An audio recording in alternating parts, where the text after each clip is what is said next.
Kita beralih ke informasi lainnya, di mana pertumbuhan transaksi e-commerce berdampak besar pada usaha pengiriman barang atau ekspedisi. Jadi volume pengiriman barang pada tahun 2015 mencapai 12 juta pengiriman per bulan.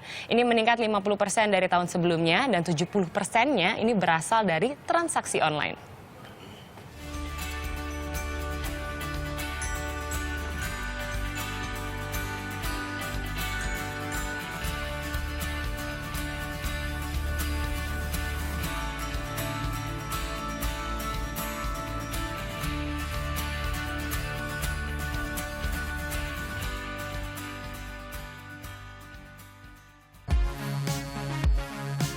Semakin pesatnya pertumbuhan jaringan internet di Indonesia melahirkan banyak peluang wirausaha bagi masyarakat.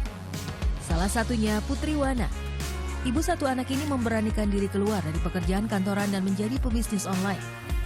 Setahun lebih berjalan, produk gadget dan aksesori yang dijualnya selalu laris manis. Dalam sehari lebih dari 50 produk bisa ia kirim ke pelanggan di seluruh Indonesia. Namun, seperti kebanyakan pebisnis online, Wana kerap menemui kendala di pengiriman barang. Saat ini sih kendala bisnis online terkadang pengiriman ya. Jadi kan Indonesia itu sangat luas, kan Indonesia negara kepulauan. Jadi ada daerah-daerah tertentu yang belum terjangkau atau ada daerah-daerah tertentu yang mungkin masih sangat lama sampainya gitu ya. Ya, jasa pengiriman kini mendapatkan tugas baru, yakni mendukung bisnis online yang tumbuh 40% per tahun dengan pelayanan pengiriman. Hubungan keduanya saling membutuhkan dan saling menguntungkan. Jumlah paket kiriman jelas meningkat. Data Asosiasi Perusahaan Jasa Pengiriman Ekspres Pos dan Logistik Indonesia, Asperindo mencatat, pasar logistik Indonesia tumbuh 14,7% pada tahun 2015. Nilainya mencapai 1.849 triliun, mendekati anggaran pendapatan dan belanja negara 2015 sebesar 2,039 triliun rupiah. Tak heran perusahaan logistik baru bermunculan di Indonesia. Tercatat ada 5.000 perusahaan yang bergerak di bidang logistik. 250 diantaranya perusahaan asing. Persaingan pun tak terelakkan. Masing-masing perusahaan berlomba mengembangkan layanannya. Tantangannya tentu sekali untuk meningkatkan infrastruktur dengan pertumbuhan yang pesat ini. Tentu sekali infrastruktur kita tidak cukup, jadi kita akan melakukan investasi perbaikan gudang. Pertama sekali di bandara.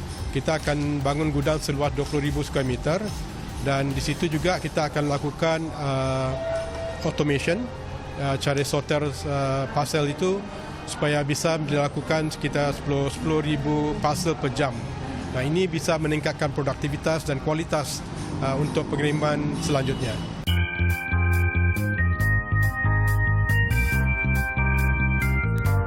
Perusahaan logistik ini mencatat volume pengiriman tahun 2015 mencapai 12 juta pengiriman per bulan, meningkat 50% dari tahun sebelumnya. Dari pengiriman ini, 70% merupakan pengiriman dari e-commerce maupun penjual online perorangan. Namun perusahaan logistik bukan satu-satunya jalan bagi bisnis online. Bagi perusahaan e-commerce yang cukup kuat dan percaya diri, memiliki kurir sendiri bisa menjadi pilihan. Salah satu e-commerce di Indonesia menerapkan hal ini. Tantangannya jelas berbeda dibandingkan mengelola e-commerce saja. Dibutuhkan teknologi dan kekuatan tersendiri untuk menjalani ekspedisi sendiri. Mulai dari gudang, pusat distribusi, hingga kurir yang bertanggung jawab mengirimkan barang langsung ke tangan konsumen.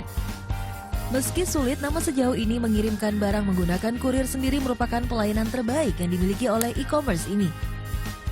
And the fact that we can control the whole end-to-end logistics means that we can control the customer experience, we can control delivery quality, we can control lead time and so forth, and ultimately we have happier customers. Keterbatasan tetap ada. Kondisi geografis Indonesia tak bisa disepelekan. Untuk pengiriman hingga ke pelosok, e-commerce ini tetap menggandeng pihak ketiga. Besarnya populasi penduduk dan volume perdagangan di Indonesia masih menyediakan pasar yang besar pula. Inilah peluang emas yang bisa dimanfaatkan para pelaku usaha pengiriman barang. Tera Patriana, Agus Fahmi, melaporkan untuk NAR.